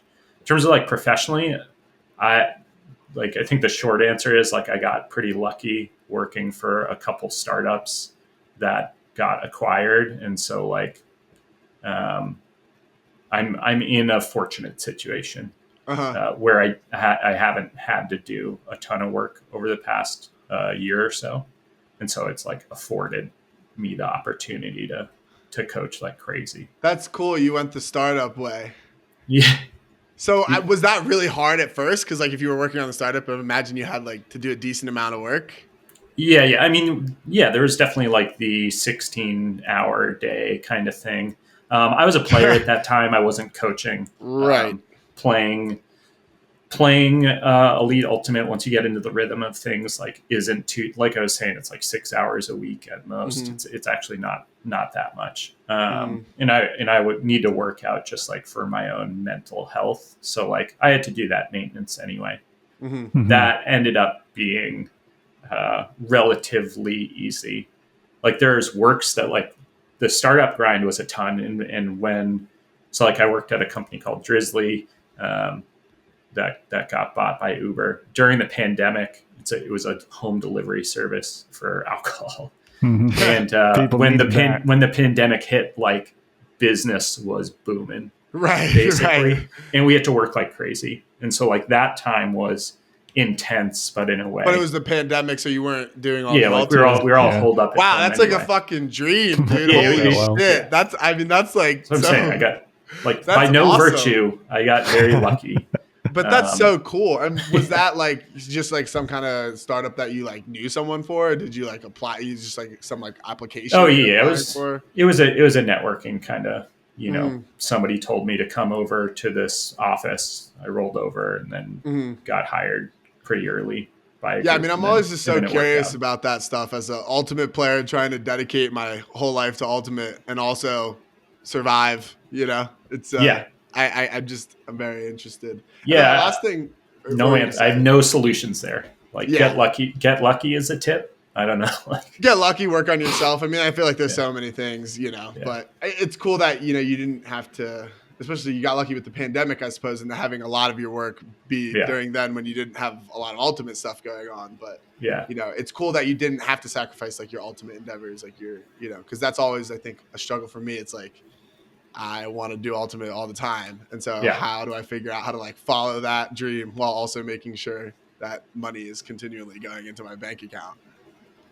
But I did want to ask you, just talking about that, like how much did you use like stuff that you learned from Ultimate, especially like team wise, in the professional side of things? Oh, a ton. And like vice versa. A ton. All the time. Yeah. Yeah. So I was like in management and like all the coaching stuff I was doing. Right. Like it went both ways. Like we did a bunch of like leadership education stuff at work that gave me great frameworks to bring to Ultimate. And I could like, kind of dog food, you go back and forth with the various approaches. But like, absolutely, I would say like 95% of my employable skill comes from like having been on teams, and like 5% is like, I can write good code and do math. Exact same. I don't know. I love that. Most of it's yapping to be good at a job. Yeah, I love that. And I've always found that like one of the biggest things that I get out of Ultimate is like caring so much about it and learning so much along the way from those team environments. And then you're just doing other things in life that are also just like teams trying to accomplish a different goal. And you're like, oh, wait, this is the same thing. It's just a different transfers. A totally different playground, like in a different, country, but it's a fucking playground nonetheless. Yeah. It's cool. Some more fun questions though. How about, you've been part of two of the most historic college programs. Who's your top 7 Brown roster? Oh, like best players? Yeah, could you name it? I mean, it depends on the context. That like first 4 or 5 was pretty crazy. In like John, Mac, Ned, Salt. Like it was fun. Like it was funny thinking of that as like a 2-man team, and now you see like Ned. Now you're seeing what Ned and Salt, what I saw those guys doing at practice in 2018. You can imagine like me as a elite like club player being like, oh, so like. The fact that we didn't win lost is bad. You in semis in 2019. It was Solomon.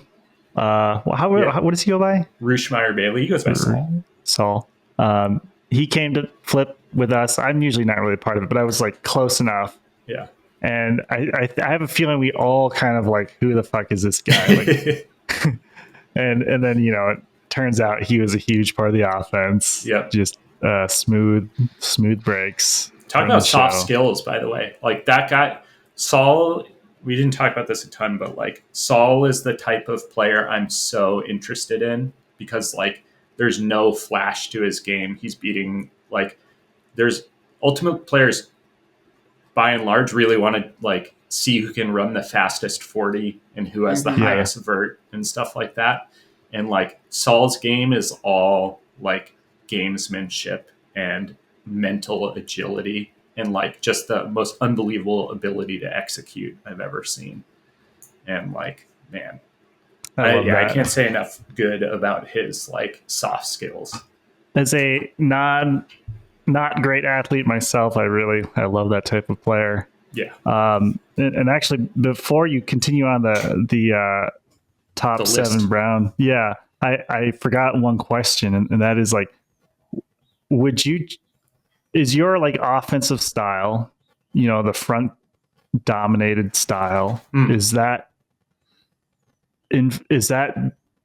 what you just believe in, or is it also partly informed by who's on your roster? Like, would you ever want to coach a team where you're trying to get the centering pass, set up a deep look, and just rip it a ton? Yeah. Great question. It kind of came about from an Ironside practice in like 2015, where we played threes at practice for like an hour, and there were like 5 games going on, and just like there were 0 turnovers for the whole time. And I just like, it was kind of like a aha moment coming from Hodag cutter driven ultimate. I was just like, wait a minute, like if you can gain 20 yards over and over against elite defenders in a 3 space, even with like a narrower field, and never turn it over, like what if you just kept doing that? Like, why do it just in mini? Why do it just in the end zone? What if you did that the whole field? Not to say I invented dominator offenses. They've been around since like the 90s at least. Do I believe in it fundamentally? Right now, with the state of the game, the skills, the probability of execution on length of throw, it does seem to be a little bit more optimal than longer passes within reason. I would be interested if we had the personnel and the space and the game supported it. Like, I have a lot of thoughts on how to throw deep and how to set up deep throws. And we do, like the teams I coach do throw deep. We just do it a certain way. But yeah, I don't think it's like more like fundamentally more correct. But given the current state of the game, kind of the longer the pass, the harder it is. And I think teams really overvalue unders. So like you need to look at unders, and you need to look at where they get caught, how long the throw is, and where the guy ends up, and when he turns around to throw it. Right. And if you look at that, it's kind of like whatever. Is it the blue pill in the Matrix? Whatever it is you take, and you realize, I'm so with that. Yeah, we usually call that like, do you have negative momentum or positive momentum when you pitch the disc? Yeah. When you watch truck stop play, then what is that? What do you see some similarities? Is it a thing of beauty, or what do you think of? Oh, absolutely beautiful to watch. Like 7 guys that are totally synced up play an aggressive offense. I think that like there are differences I see. They're a little bit more cycly. They're a little bit more clear out, and I'm a little more. They're more about creating space and having certain cuts into it. I'm a little bit more about holding space and allowing a threat in that space. So like there's different approaches there. But yeah, I mean, when those guys are humming, it's really cool. I think it's really, fun to really watch. Cool. Yeah. Have you ever had like a conversation with Jacques about it? About the offense? Since he's done both. Yeah, I mean, we've talked about it because like he like credit to him, architect of our offenses the past few years. Like mostly, I've let him drive that creation. But we talk about it and we steal what we can. But for the most part, it's like we're working with such different personnel that like it's not. We don't have Johnny Malks and all those there's other guys. Literally only him. one club team that has that kind of personnel. Yeah, it's really hard to run. But yeah, no, like we're in the lab and we're talking about stuff on a case by case basis. He's not like giving me truck stops playbook or anything, but also like, don't we all know it anyway? And isn't it still unbelievably hard to stop? Like that's also my other thing is like from a software background, like cybersecurity standpoint, almost like your offense should be so good that you can draw it for the opponent and they can't stop it. And if all that needs to happen is your playbook gets leaked and then your offense doesn't work, that's a bad offense and you will lose at the end of every season. That stuff shouldn't need to be a secret. And it isn't. Okay, back. Sorry. Back to the list. No, I Kins knows we could spiral. I could have you on for another 6 hours. I care about that more than the list, to be honest. We had who we got? We got Mac, John. Yeah, Mac, John, Saul, Ned, Leo. I mean, I don't really like rank guys like that, Jacques. Like there have been cores and they're all quite good and they all did their role. Like there's Cal, there's Elliot, there's Dylan, there's Aziz. Like we've had a lot of like big ticket guys basically doing. What about Zipperstein? I never coached him. You'd have to ask. Have to ask the 2-time Nate Wicks who he'd rate there. I thought we were just going all time Brown. Yeah, we could. No, that's hard to say. Like I have memories of like watching Fortunat play, and I still like I was like 14 at the time, and I was like, this guy is unbelievable. I still think he's got to be an all-time. He's got to be like a top 5 of all time type guy. I think he was the 3rd Callahan winner. Yeah, you don't know Fort. You're probably done playing by the time you were born. This is why we're doing the history, more history pods. Tony would be so disappointed in you. Tony already is disappointed in me. This is why we're doing it. I need to learn there's been so many good Brown players back in the day. Moses, Rifkin. Mm-hmm. I think there's Safdie, the Mahonies. The Mahonies were giant. Vandenberg. Okay. How about? Do you want to try a Hodag list? Oh God, the Faceless Army. Yeah, I mean, like a ton of it's going to be the 07 and 08 guys that were in my orbit. And again, that's like colored by me being a rookie on those teams and those guys being studs. But like Ruffin's up there, Reb's up there. Jim Foster, phenomenal player, phenomenal leader. Like those guys could play. Drew, Lockie, Shane, Animal. Like those guys were players. I think that the person I'd pick from like my class would be Simmons.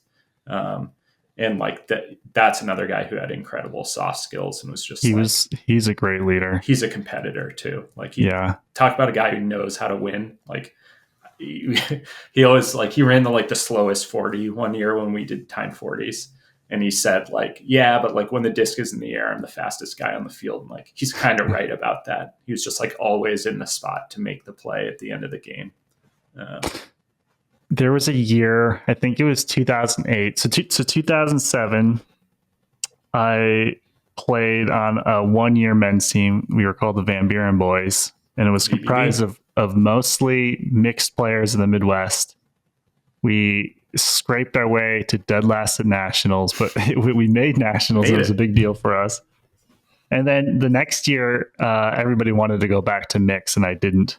And so I played with a random pickup team that Brian Paradise started, an old Hodag, and I'm spacing on a name right now. The Tyler, I can't remember his name. I'm Kinley, like the Michigan dude. No, he was a guy that played Hodags with Paradise. Taller receiver. Yeah, he's in the 03 championship game.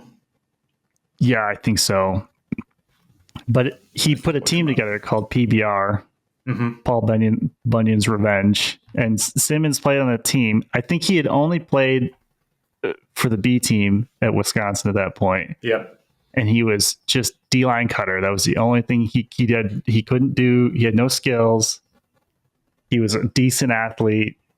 And then, I was like, he might be okay.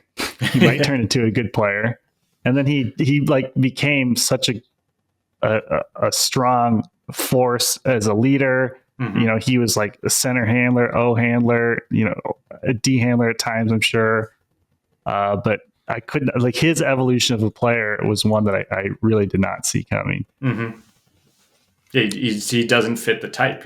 He was small and slow. And he turned it And into. Was he a great captain player. of the Ironside team that won?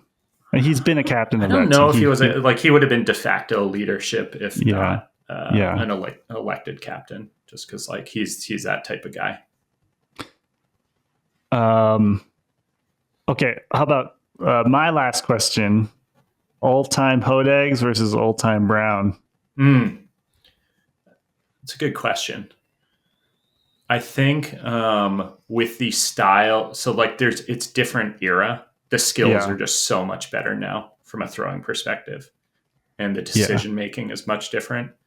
I think that like if they were to play the way they played at their prime with no adjustments or time to practice, I think an all-time Brown team would just smoke them because like the Hodags didn't value small ball or handler defense. They'd be like, all these guys are doing is running. I've been in those conversations. Like we lost to Kurt and to Brody and to Tim Garrett playing small ball basically, and was like, this isn't real ultimate. Why aren't these guys running 30-yard sprints with us and throwing meatballs? Like, why am I guarding this guy on little basketball jukes? So like I know exactly how we'd lose that game, but I do think with like a month to adapt, it could be quite a bit closer. And like just the athletes on the all-time Hodag team is just bonkers. It's like everybody's like, I was like I'm 6'2" like I was like a short guy on like not that tall of a guy on those teams. Wow. Like it was just a bunch of Midwestern track boys, sprinters and wrestlers.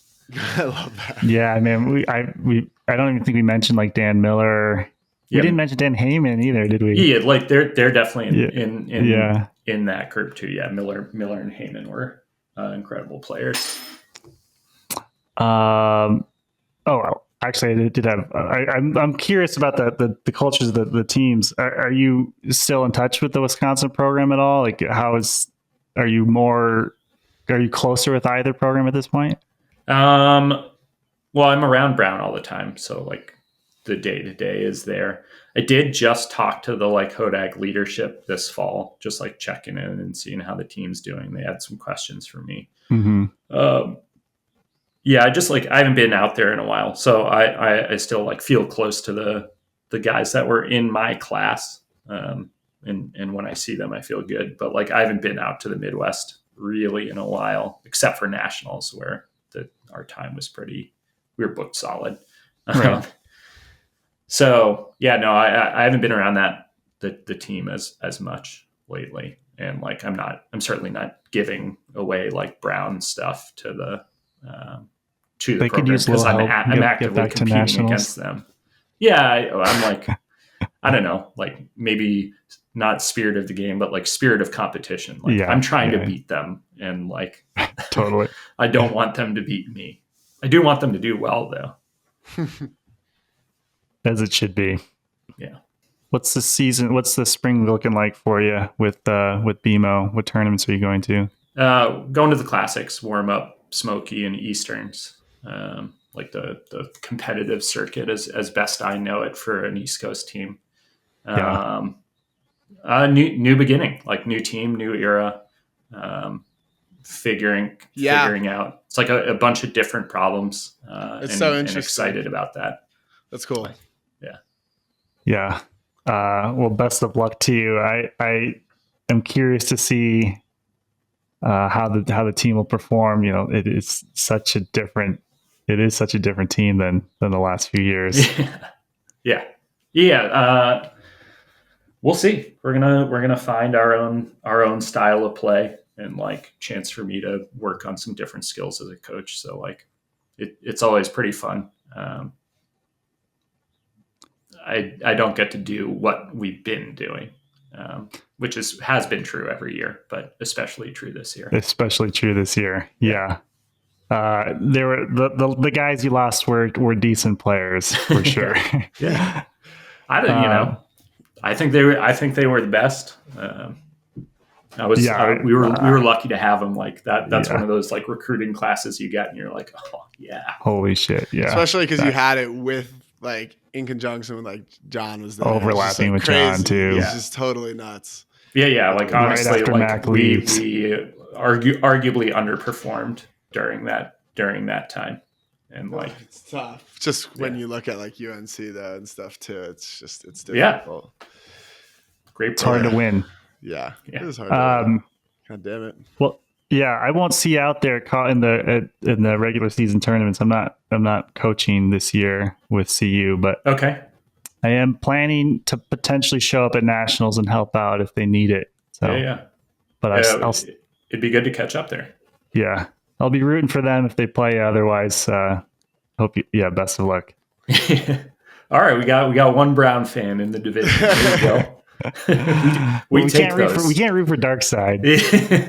Yeah, can't really root for anyone. If Dark Side doesn't win, and if Brown doesn't win, then it has to be us. I can't root for anybody else. Can't stomach anybody else. Yeah. Definitely. Awesome. Yeah, this was awesome. Thank you, Jake. Thanks for coming Yeah. on. This was a great episode. Yeah, great talking to you guys. Yeah, reach out anytime if you have like follow-up stuff.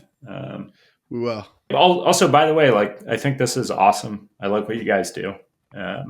Thanks, Jake. And like I've enjoyed it as somebody who's like sometimes been frustrated with ultimate coverage in the past. It's nice hearing guys like in the division actively competing, saying things that I feel like are generally correct and like resonate with me. And it's just like, I don't know, we need like, it has to start somewhere, and you guys doing this is fun. It enriches the experience basically to have people like talking about it. It's a way to be a part of a tournament when like I'm not there, like it's Tuesday and I still want to kind of get that feeling. It's nice being able to like see what you guys are doing.